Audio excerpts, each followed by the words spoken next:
Sir, magandang araw. Anong balita sa buhay mo ngayong araw? Masaya, masaya. Patunayan nga niyan, kakasabog lang ng 3 buong bakal ng umaga.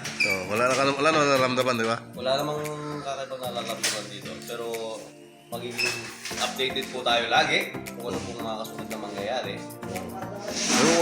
Sa mga mahal namin dyan sa Pinas, okay lang kami dito. Ayun. Sa mga nagmamahal dyan sa mga Pilipinas, sa mga taga-Pinas, kami nang nandito, okay lang kami dito, malakas kami. Kasusin nyo lahat ng padala namin, kasi hindi kami pagod dito. Ha? Kaya maraming salamat po. Yan po kay... Normal naman ng... At sa inyo naman, sir, anong masabi mo, sir? Good morning. Una sa lahat, ang masasabi ko ay gwapo yung nag-video na to. Yung vlogger na to, si Nerwin. Ay, sayang. Pogi. Sayang, sir, hindi ako nakuha sa Child 5 o Child 7.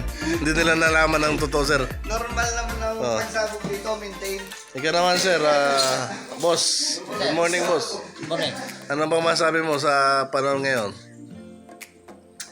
Mataas ang gasolina sa atin. Alala ko lang. Itutuloy mo pa ba yung binibili mong Chevrolet? Yun na. Yung Ferrari, Hindi motor. Hindi mo na itutuloy. Mataas ang gasolina sa atin, no? Hindi na ako pinabalak ngayon, maganda. Kuwari ko sa Pinas may gira. Hindi, camera. Camera na lang. Sige. Pipicture lang. Sige, sir. Salamat, sir. Sige, sir. Nabuhay ka, sir, ang gusto mo. Si Sean, baka may gustong sabihin. Diyan, baka may gusto kang parating sa mga mahal mo sa buhay ito sa Pinas.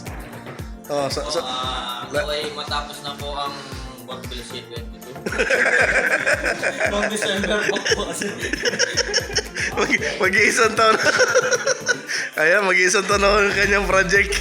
Ito yung kanyang ginagawa kasi, oh. Ayan. Ang dami kasi yan. Ilang piraso yan. Oh. Ayos, ah. Na-surprise din ako dun, eh.